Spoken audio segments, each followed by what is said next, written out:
안녕하세요. 오늘도 사연살롱을 찾아주셔서 감사합니다. 저는 30대 후반의 여성이에요. 결혼한 지는 이제 4년째 접어들었어요. 다들 시댁은 어렵고 불편한 게 있다고 하잖아요. 저도 크게 다르지는 않았어요. 제가 가장 힘들었던 건 시부모님이 아닌 손윗 동서 형님이었는데요. 물론 때로는 시어머니가 너무 자기 아들 위주로만 생각하는 것 같아 속상한 때도 있었고, 그걸로 남편과 싸우기도 했지만 그렇다고 상식 이하로 속이 뒤집히고 했던 건 없었던 것 같아요. 또 시어머니도 그렇고 시아버지도 그렇고 두 분 다 마음도 약하고 싫은 소리를 잘 못하기도 하세요. 그러다 보니 가끔 쌓였던 게 폭발하기는 하는데요. 사람이라면 누구나 다 그런 면이 있지 않겠어요. 또 지금은 처음보다 제 입장에서도 이해하려고 노력하시는 게 느껴져서 이만하면 시부모님 잘 만난 거다 하고 있어요. 그런데 형님은 결혼하고 얼마 전까지도 진짜 사람 황당하게 하고 열받는 언행을 정말 많이 했답니다. 자기도 같은 며느리 입장이면서 왜 그러는지 모르겠더라고요. 지금 생각해보면 무슨 동물의 왕국처럼 자기가 더 힘있고 잘났다는 걸 보여주려고 유치하게 기싸움을 한 거라는 생각이 들어요. 그 기싸움의 끝은 생각지 못한 곳에서 저의 승리로 끝났답니다. 오늘은 그 얘기를 해보려고 해요. 남편과 결혼하기 전 처음 만났을 때부터 장난 아니었어요. 형님은 땡땡 회계사무소의 회계사였는데 자기 직업에 엄청난 자부심을 갖고 있었어요. 그에 비해 아주버님은 순진해 보였다고 할까요? 대학교에 있는 연구소에 계신다고 했는데 정말 평생 공부만 열심히 한 게 얼굴에 풍길 정도였어요. 형님이 처음 만났을 때부터 저희 앞에서 아주버님한테 가방을 턱 맡기더니 의자 빼고 넣는 거에 주문하는 것까지 모든 걸 아주버님한테 다 시키더라고요. 저는 참 황당했는데 형님은 그걸 자랑하는 것 같았어요. 이지연 씨? 반가워요. 나 땡땡 회계사무소 회계사이고 우리 지금 사는 집이 100평짜리야. 이게 다 내 덕이겠지만. 아 맞다. 지연 씨는 무슨 편집 디자인 한다고 했나? 그게 돈이 돼요? 우리 도련님도 그저 그런 직장인이라 큰 돈벌이는 못할 텐데. 평생 부자 되기는 참 고난이 많겠다. 어쨌든 우리 결혼하고 지금 5년 만에 새 식구 들어오는 거라 집안 어른들은 기대가 많을 거예요. 뭐 나도 어쨌든 환영이고 잘 살아요. 네, 회계사 요새 참 대단했어요. 첫 만남부터 자기네 집 평수 자랑에 제 직업이 돈이 되느냐부터 해서 제 남편도 큰돈 못 만질 거라고 하지를 않나. 정말 상식 밖의 말만 쏟아놓는데 아주버님은 무안해서 저희한테 고개도 제대로 못 들고 계셨고 남편도 식사하는 내내 불쾌한 표정을 짓고서 두 사람한테 말도 잘하지 않았어요. 난 진짜 형을 이해할 수가 없다니까. 자기가 형수 비서야. 봤지? 형수는 자기가 직접 하는 게 하나도 없어. 왜 저러고 사는지 진짜 모르겠다니까. 형이 대학 다닐 때부터 그 흔한 연애도 한번 안 해보고 있다가 형수 만나서 푹 빠져서 결혼한 건데 솔직히 나도 그렇고 엄마 아빠도 별로 좋아하지 않았거든. 형 인생이니 형이 알아서 하겠지만 저러고 사는 거 보게 되면 내 복장이 다 터진다니까. 저렇게 생각하는 건 남편뿐만이 아닌 것 같았어요. 그 다음에 시댁으로 인사를 드리러 갔는데 시어머니가 저한테 이러시더라고요. 예, 요즘은 윗사람이라고 해서 아랫사람한테 함부로 말 놓고 뭐 가르치려고 들고 그러는 거 아닌 세상이잖니? 네 윗동서한테 기본 예의만 지키고 네 할 말 하고 그래라. 걔 마음에 들게 하려고 뭐 그럴 필요 없어. 걔 욕심 채워주지 말고 네 편한 대로 해라. 알았지? 저는 정말 주변에서도 이런 얘기 해주시는 시어머니는 들어본 적도 없어요. 시부모님은 저한테도 정말 잘해주셨고 내가 도를 넘는 시집살이는 안 하겠구나 라는 걸 느끼게 해주셨죠. 저희는 결혼식도 양가 축복 속에 잘 마치고 신혼생활을 시작하게 됐어요. 시어머니는 시댁에 일이 있어도 제게 무리한 요구를 하지 않으셨고 늘 형편에 따라 제가 힘들지 않게 해주셨어요. 시아버지도 잔소리를 한다든지 그런 게 전혀 없으셨고요. 그런데 정말 형님이 사람 골 때리게 하더라고요. 저희가 신혼여행 돌아와서 얼마 안 됐을 때 아주버님이 저희한테 밥을 사겠다고 해서 나간 적이 있었어요. 제가 퇴근하고 약속 장소에 가자 형님은 다리를 꼬고 앉아있다가 털을 괴고서 저를 위아래로 싹 훑어보는데 기분 참 별로더라고요. 스캔한다고 하잖아요. 그거 노골적으로 당해보니 참 사람한테 할 게 못 되는구나 싶더라고요. 저는 형님의 불편한 시선을 무시하고 밝게 인사했어요. 아주버님 형님 먼저 나와 계셨네요. 저도 끝나자마자 온다고 왔는데 제가 제일 늦었네요. 주문 아직 안 하셨죠? 제가 할까요? 자기 주문 안 했지?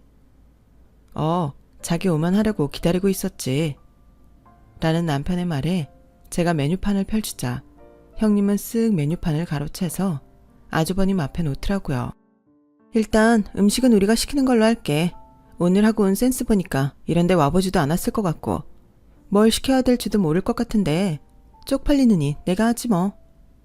라더니 제가 무슨 말할 틈도 없이 손가락으로 메뉴를 집어가며 아주버님한테 이거랑 와인은 당신하고 나만 하지 뭐. 라는 거 아니겠어요?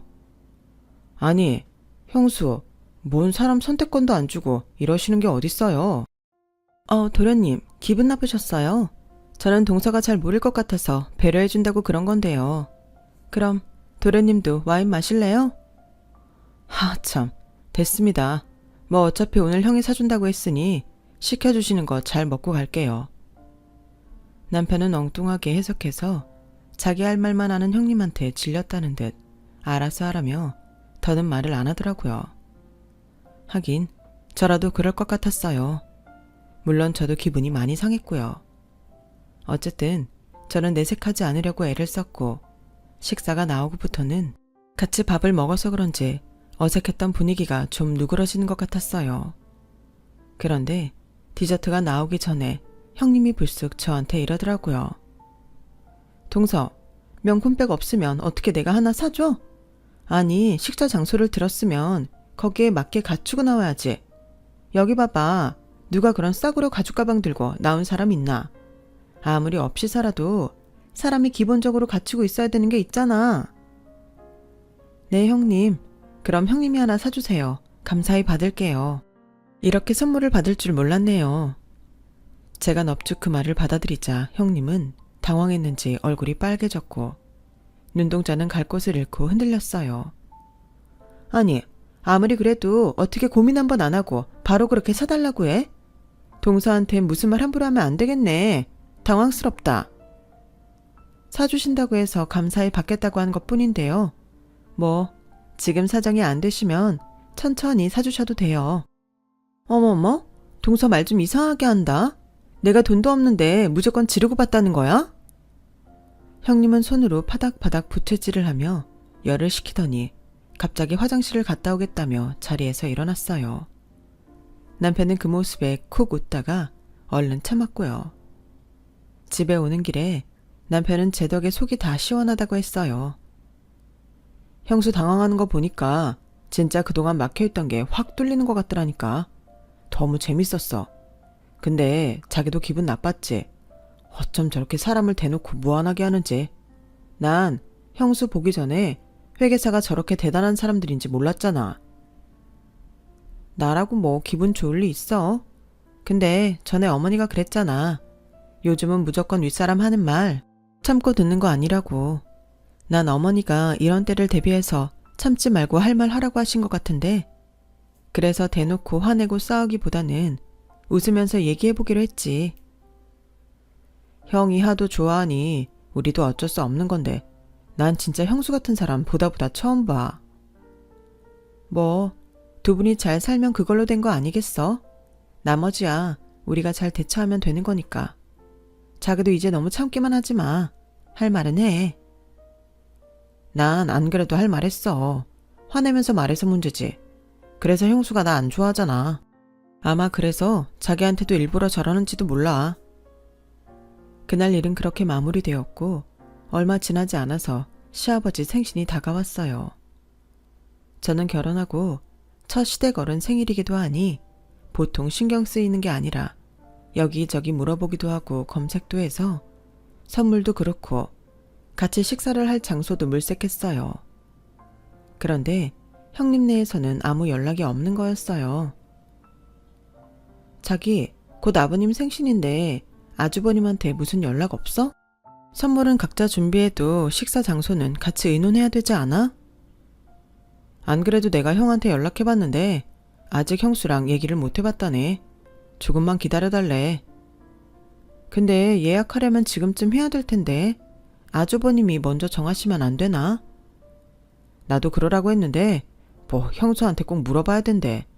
자기 혼자 정하기 좀 그렇다나? 아, 내 형이지만 나도 답답하다. 그럼 내가 형님한테 전화해볼까? 그래도 되겠지? 집안 어른 챙기자고 연락하는 건데 괜찮겠지 뭐. 자기가 전화해준다면 나야 땡큐야. 난 진짜 형수하고 개인적으로 말 섞기 싫거든. 남편은 이제 아주 편하게 자기 형수 싫다는 말을 하더군요. 저는 저한테 맡기라고 하고 형님한테 전화를 했어요. 동서가 웬일이야? 전화를 다 하고 전화할 사람으로 안 보였는데? 잘 지내셨어요, 형님? 이제 좀 있으면 아버님 생신이잖아요. 그래서 식사 장소 어디로 해야 되나 여쭤보려고요. 아무래도 형님이 더 잘 아실 것 같아서요. 아, 그랬어? 뭐 내가 잘 알긴 아는데 이번엔 동서가 알아서 해봐. 처음 하는 거니까 혼자서 해보는 것도 나쁘지 않잖아. 그러면 다음에는 급을 올려서 어떻게 해야겠다. 감도 잡힐 거야. 나도 아무 말 안 하고 동서 하는 대로 따를게. 그냥 저 알아서 하라고 하는 말도 어쩜 저렇게 사람을 매기면서 하는지 참 그것도 재주다 싶었어요. 저는 알겠다고 하고 이리저리 알아봐서 시부모님 입맛에 맞을 만한 한정식 레스토랑을 예약하고 선물도 준비했어요. 그리고 시아버지 생신날이 되었는데 약속 시간 30분이 지났는데도 아주버님이랑 형님은 오질 않았어요. 남편은 결국 음식을 갖다 달라고 하고 아주버님한테 전화를 했죠. 전화를 끊고 온 남편은 어째 흥분해서 얼굴이 좀 벌개졌더라고요. 왜 그래? 아주버님 무슨 일 있으시대?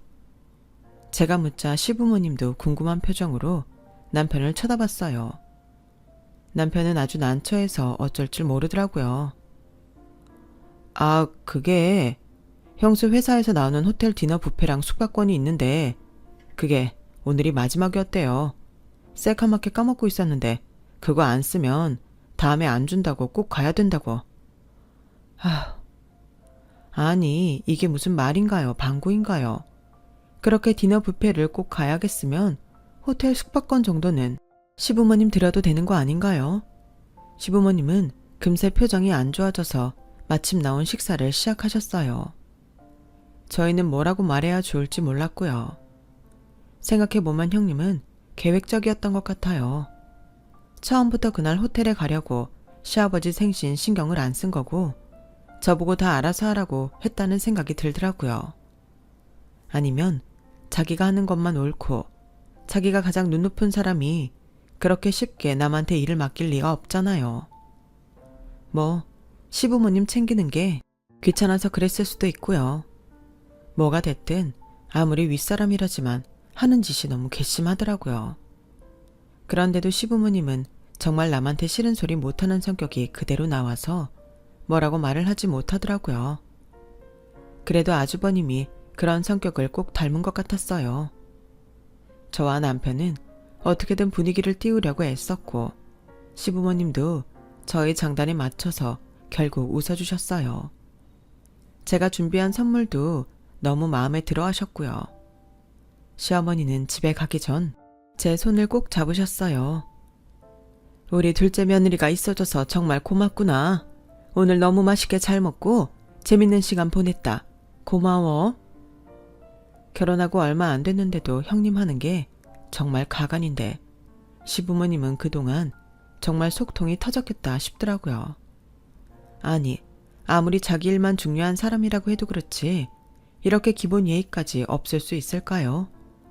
이게 다 좋은 직업 같고 돈만 잘 벌면 된다는 식의 우리나라 교육이 문제 같다고 제가 남편한테 한탄을 했어요. 자기 교육부 장관 돼야겠다. 내가 밀어줄까? 농담하지 말고. 난 정말 실망이야. 그래도 사회적으로 볼 때 성공한 전문직이잖아. 그런 사람들은 좀 더 나을 거라는 기대도 있고 말이야. 어쩜 저렇게 주변 사람은 보이지도 않는다는 듯 저럴 수 있지? 그게 내가 제일 열받는 건데 뭐 어쩌겠어. 그런 형수를 형이 좋아한다고 결혼한 건데 형 팔자지 뭐. 아니, 아주버님은 자기 선택이라 그렇지만 다른 사람들은 뭐냐고. 어쨌든 엮여서 살아야 되는데 자기 똑똑한 만큼 불편은 끼치지 말아야지. 아, 나도 모르겠다. 말해봤자 불평만 계속 나오지. 해결책도 없으니 말이야. 그렇게 며칠이 지나고 시어머니가 져주려고 블라우스를 샀다며 전해주러 오셨더라고요. 내가 딸이 없어서 이렇게 아기자기한 거 사서 줘보고 싶었거든. 둘째 들어오니까 이런 것도 해보고 너무 좋다. 저는 너무 감사하다고 잘 있겠다고 말하고는 그날 이후 형님한테 연락은 있었는지 조심스럽게 물어봤어요. 어머니, 혹시 형님한테 아버님 생신 잘 보내셨냐는 전화는 안 왔어요? 걔가 그런 전화할 정신이 있는 애가 아니야. 뭐 집 바쁜 일 끝나면 연락 한번 하겠지. 예, 그런 얘기 하지 말고 우리 즐거운 얘기 하자. 네 시아버지가 너 때문에 생신날 아주 호강했다고 너무 좋아하신다. 다음에 너 집에 오면 용돈 주신대. 아니에요. 제가 그런 거 받으려고 한 건가요? 당연한 일을 한 건데요. 마음에 드셨다니 저도 기분 좋아요. 아무래도 형님은 시부모님 생신을 제대로 챙기지 않았던 것 같아요. 형님 한 사람한테 시댁이 이리저리 흔들리는 거 아닌가 그런 생각이 들자 어째 이제 막 결혼한 제가 다 욱하더라고요. 하지만 저야 어쨌든 형님보다 아랫사람이고 결혼해서 이제 막 시댁도 알아가는 참인데 함부로 무슨 말을 할 수 있는 것도 아니었죠. 저는 어쩌면 형님도 저는 모르는 이유가 있을 수도 있다고 그렇게 좋게 생각하고 넘어가기로 했어요. 회계사무소들이 월말이 닥치면 다들 정신없이 바쁘다던데 마침 그때가 월말이기도 했기에 그래서 그런가 보다 이해하려고도 했고요. 하지만 시간이 가면 갈수록 형님에 대해 알게 되는 이야기는 제가 이해할 수 있는 수준이 아니었어요. 형님은 결혼할 때 원래 집을 반반씩 내서 하기로 했는데 결혼 준비하면서 갑자기 자기네 친정이 요즘 많이 어렵다며 하도 우는 소리를 내서 시부모님이 다 해주셨다고 하네요. 집에 들어가는 가구며 가전제품도 아주버님이 마련하셨고요. 지금 사는 그 100평이라는 데에는 6개월 전쯤 들어갔다는데 자기네 돈 벌어서 이사를 하면 월대 살던 집 보증금은 시부모님한테 돌려드려도 되잖아요. 정말 한 푼 들이지도 않았고 감사하다는 말도 없었대요. 그 말을 할 때 남편은 정말 얼굴이 벌개져서 씩씩대더라고요. 왜 안 그렇겠어요? 저는 듣기만 하는데도 기가 막히더라고요. 그때는 시간이 또 그렇게 지나갔고 2달쯤 후였어요. 형님한테서 전화가 왔는데 그 내용이 참 가관이었어요. 동서, 내가 시간지나 이런 거 물어보는 게 좀 그렇긴 한데 그래도 궁금해서 말이야. 아버님 어머님이 동서 예물 어떻게 해줬어? 예물이요? 그건 갑자기 왜요? 아니 며칠 전에 도련님이 집에 들러서 우리 그이랑 얘기하는 거 들었는데 불가리 거 세트 받았다며? 그리고 아버님이 저번에 생일 준비하느라 수고했다고 동서 용돈도 주셨다던데 그거 다 정말이야? 예물은 불가리 그거 딱 하나 받은 거 맞고요. 아버님이 주신 용돈은 정말 안 받으려고 했는데 꼭 주시겠다고 하셔서 주신 거 반만 받았어요. 아니 한 세트고 반이고 받은 거 맞잖아. 어머, 아버님 어머님 지금 동서랑 나랑 차별하는 거 맞지? 난 결혼할 때 그런 비싼 예물 받지도 못했어. 우리 남편이 준비한 반지 목걸이 세트만 받았다고. 그리고 용돈이라니. 나한테는 그런 거 주신 적도 없는데 이거 차별 맞아. 동서, 뭘 했길래 아버님 어머님이 그런 걸 해주셔? 제가 뭘 했냐고요? 글쎄요. 저는요 집장만 하는 것도 오히려 제가 돈 더 보태서 했고요. 한 6대4 정도로 제가 더 냈어요. 그리고 아버님 생신 챙긴다고 선물도 드리고 한정식 레스토랑 아버님 어머님 입맛 맞을 것 같은 데로 골라서 같이 식사도 했죠. 뭐 그 정도 한 것 같아요. 참, 주말마다 안부 전화도 드리고 가끔 부르시면 가기도 하고요. 그런 정도 가지고 동서한테만 용돈 주고 할 리가 없는데? 대체 무슨 알랑방귀를 끼길래 그런 예물을 받은 건지 말해봐. 저는 집어들 때 제가 좀 더 보탠 것밖에 없어요. 제가 아버님 어머님 마음을 다 알 수 없으니 왜 그런 비싼 걸 해주셨는지는 저도 모르죠. 직접 물어보세요. 동서, 그런 걸 어떻게 대놓고 물어봐. 참나, 누구 눈치 없는 사람 만들 일 있어? 아무튼 알았어. 동서도 참 대단한 사람이네. 카지 거 알려주는 게 뭐 대수라고? 처음부터 보통 깜찍하진 않겠구나 했지만 이 정도일 줄은 몰랐네. 제가 깜찍한 인상은 아닌데 그렇게 봐주셨다니 감사해요. 저는 형님의 말도 안 되는 꼬인 말에 지고 싶지 않았어요. 제 옷차림이나 가방 같은 게 자기가 한 것보다 좀 저렴한 것 같으면 대놓고 깎아내리고, 제가 시부모님한테 자기보다 좋은 걸 받은 것 같으면 그건 또 못 참는다니. 어떻게든 자기가 남보다 나아 보여야 하고 욕심도 굉장히 많은 사람이구나 싶었죠. 그리고 자기 외모를 위해서는 정말 아낌없이 돈을 쓰는 것 같더라고요.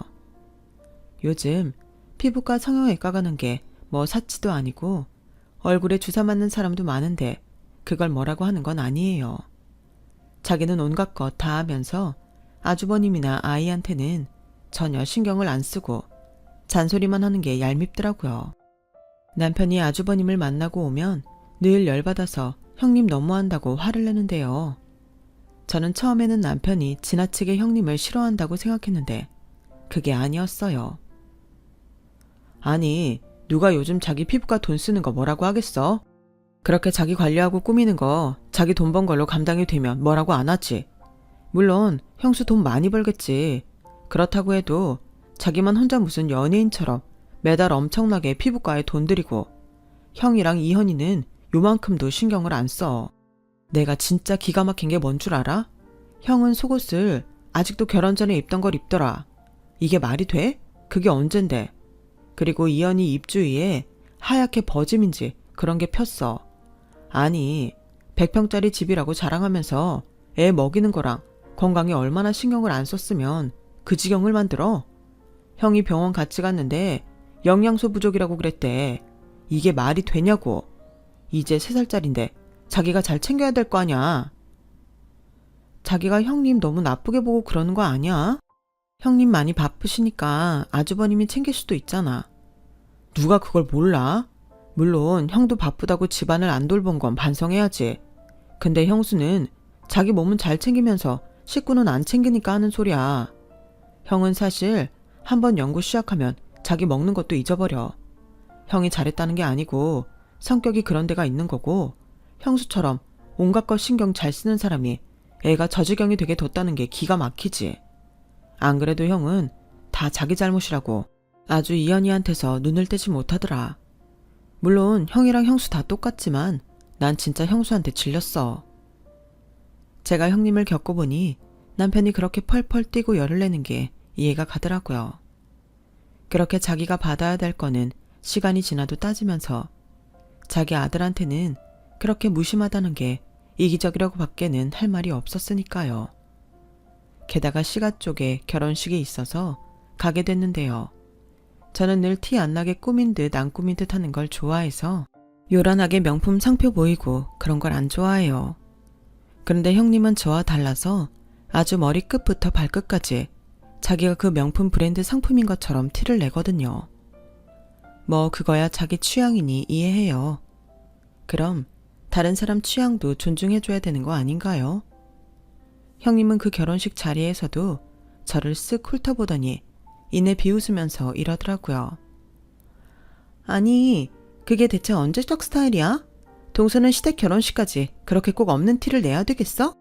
아니, 편집 디자인을 하는 사람이면 그래도 디자인이라는 걸 하는 건데 이렇게 센스가 없어. 어머 형님, 요즘은 브랜드 티 내지 않는 게 더 세련된 거예요. 내가 이런 브랜드 써요 하고 티 내는 건 나이 든 것 같잖아요. 동서는 자격지심을 참 이상하게 표현하더라. 동서도 그렇고 도련님도 그렇고 그렇게 벌어서는 생활비 들어가는 것도 빡빡하잖아. 그냥 없으면 없다고 하면 되지. 무슨 티가 안 난다는 둥. 그런 말을 해. 뭐 동서 취향이 구린 건 알겠는데 그래도 이런 자리는 좀 더 차려입고 오는 버릇 좀 해. 어머님 아버님도 며느리가 이러고 오면 창피하실 거 아니야.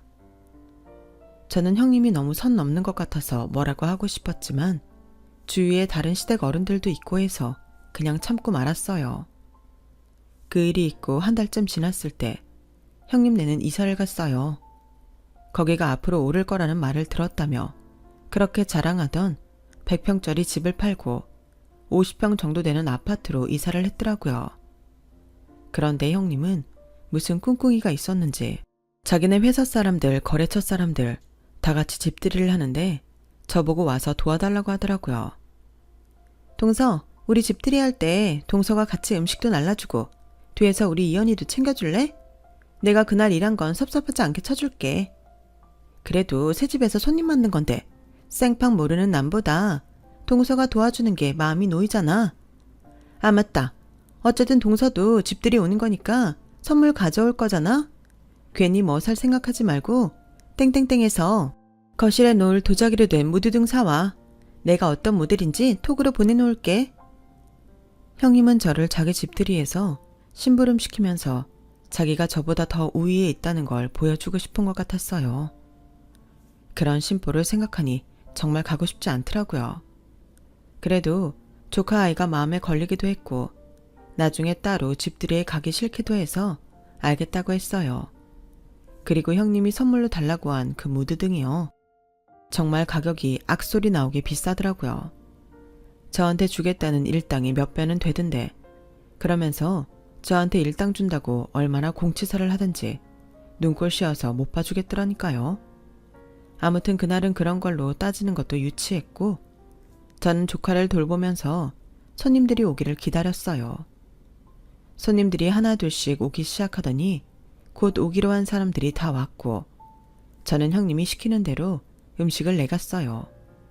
아주버님은 제가 왔다 갔다 음식을 나르니까 미안해서 어쩔 줄을 모르더라고요. 아우 재수씨, 제가 나중에 다 갚을게요. 오늘 정말 미안해요. 네, 그래도 이사하셨는데 저도 이렇게 축하한다고 생각하면 되죠 뭐. 그러면서 음식을 들고 제일 마지막에 오신 손님들 자리에 갔는데 그중에 나이가 가장 많은 남자분이 저를 빤히 보시더니 갑자기 반갑게 인사를 하더라고요. 아유 지연씨, 지연씨를 여기서 보네? 어떻게 여기를 왔어요? 누구랑 아는 사이예요? 아저씨, 저 여기 저희 아주버님 댁이에요. 오늘 집들이 있다고 해서 도와드리러 왔는데요. 아니, 우리 회사 큰 고객 따님이 그럼 김현수 씨 동서인 거네? 와, 이런 인연이 있나? 그렇게 활짝 웃으며 제 손을 잡는 그분은 저희 아빠 회사 일을 해주는 대표님이었어요. 저는 몰랐는데 원래 공동대표로 있던 회계사무소에서 독립해서 따로 사무소를 차렸는데 그때 아빠가 대표님 부탁으로 회계 업무를 이쪽으로 옮기셨다고 해요. 그래서 저는 형님이 땡땡 회계사무소라고 했을 때 잘 몰랐던 거고요. 거기 대표님이 아빠와 친분이 있는 것도 몰랐죠. 대표님이 저를 붙잡고 반갑게 이야기를 하고 있으려니 형님이 무슨 일인가 싶어서 잽싸게 오더라고요. 어머 대표님, 우리 동서한테 무슨 일이실까요? 이렇게 누구랑 반갑게 얘기하시는 거 처음 본 것 같아요. 김 차장. 김 차장은 내가 독립하고 우리 사무소 와서 잘 모르지? 여기 지연 씨가 우리 회사 은인이나 다름없는 땡땡 투자 대표님 딸이야. 거기 회사 회계랑 대표님 갖고 있는 건물 큰 거 두 채도 우리가 하잖아. 이런 인연이 있을 줄은 꿈에도 몰랐네. 김 차장, 동서한테 아주 잘해야 되네. 지금도 우리 사무소 큰 고객분 따님이거든. 김 차장이 지연 씨한테 실수해서 우리 일감 떨어지는 불상사는 생기지 말아야지. 농담이고 김 차장이 어련히 알아서 잘하겠어. 이렇게 형님네 집들이라고 도와주러 온 거 보면 사이가 꽤 좋은 것 같은데 오늘 김 차장이 일 다 끝나고 나면 지연 씨한테 크게 한턱 쏴야 돼. 알았지? 아, 네, 그래요. 동서 친정이 그랬군요. 형님은 얼굴이 불그락 푸르락 난리가 났고 입술이 파르르 떨렸어요. 저는 그걸 보고 웃음이 터질 것 같은 걸 겨우 참았어요. 사실 저희 아빠가 규모가 크지는 않아도 아주 알찬 투자회사를 운영하고 있었고 그 회사가 있는 건물과 그 옆 건물도 소유하고 계셨는데 그 건물이 좀 크거든요.